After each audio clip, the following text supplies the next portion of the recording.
এই মাটির পথ, গ্রাম বাংলার নিঃশব্দ বুক চিরে এগিয়ে যাওয়া সরু মেঠো পথ। পায়ের শব্দ এখানে ধীরে ধীরে মিলিয়ে যায় মাটির গন্ধে, বাতাসের ছোঁয়ায়, প্রকৃতির সুরে। দুপাশে বিস্তীর্ণ ফসলের মাঠ, সবুজের ঢেউ যেন বাতাসে ভেসে ওঠা এক জীবন্ত কবিতা। সেই সবুজের মাঝখানে মাথা উঁচু করে দাঁড়িয়ে আছে লম্বা তাল গাছ, নীরব প্রহরীর মতো। আকাশ ছুতে চাওয়া, আর সেই তাল গাছের বুক চিরে ঝুলে আছে শত শত বাবুই পাখির বাসা, যেন কারিগরের হাতে বোনা নিখুঁত শিল্প।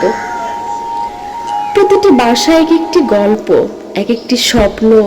দেখো, একটি বাবুই পাখি ঠোঁটে শুকনো খড় নিয়ে অদম্য ব্যস্ততায় ছুটে চলেছে নিজের বাসার দিকে। তার ছোট্ট ডানায় লুকিয়ে আছে বুদ্ধি, নকশা করার ক্ষমতা, আর নিজের ঘর গড়ার অদ্ভুত এক ভালোবাসা। কেউ বাসার মুখ বুনছে, কেউ ভিতরের কক্ষ সাজাচ্ছে, কেউ আবার পুরনো বাসা মেরামত করছে। এই ক্ষুদ্র প্রাণীগুলো যেন প্রকৃতির দক্ষ স্থপতি। হালকা বাতাস এলে সব বাসা একসাথে দুলে ওঠে।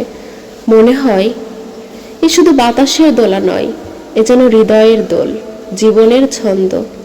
আর একটু দূরে চড়ুই পাখিরা দল বেঁধে কিচিরমিচির করছে। তাদের ছোট ছোট লাফ, ডালে ডালে ছুটে বেড়ানো গ্রামের সরল জীবনের এক চঞ্চল রূপ। কবুতরের শান্ত উড়ান, আকাশের ধীরে ধীরে ভেসে যাওয়া, এই সব কিছু মিলিয়ে যেন এক সুরেলা সঙ্গীত, যেখানে প্রতিটি পাখি নিজের মতো করে সুর তোলে। দূরে চোখ মেললে প্রায় 50 বিঘা জমি জুড়ে উড়ন্ত পাখির চারা সবুজ ঢেউয়ের মতো দুলছে বাতাসে। প্রকৃতি নিজেই তুলির আঁচড়ে আঁকছে এক অপূর্ব ছবি। মাঠের শেষ প্রান্তে তাল, কলা, আম, কাঁঠাল, খেজুর গাছের সারি। পাতার ফাঁকে সোনালি রোদ ঝিলমিল করে এক অনির্বচনীয় সৌন্দর্য ছড়িয়ে দেয় চারিদিকে।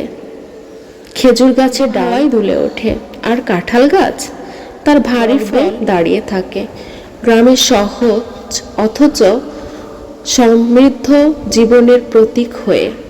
তবুও এইসব সৌন্দর্যের মাঝেও সবচেয়ে আপন, সবচেয়ে বিস্ময়কর বাবুই পাখির এই জগৎ। এক সময় 90-এর দশক পেরিয়ে 2000 সালের পর ধীরে ধীরে হারিয়ে যেতে বসেছিল তারা। মানুষ ভেবেছিল হয়তো একদিন আর দেখা মিলবেই না এই নিপুণ শিল্পীদের। কিন্তু আজ এই নির্জন সবুজের মাঝে দাঁড়িয়ে মনে হয় প্রকৃতি এখনো হাল ছাড়েনি।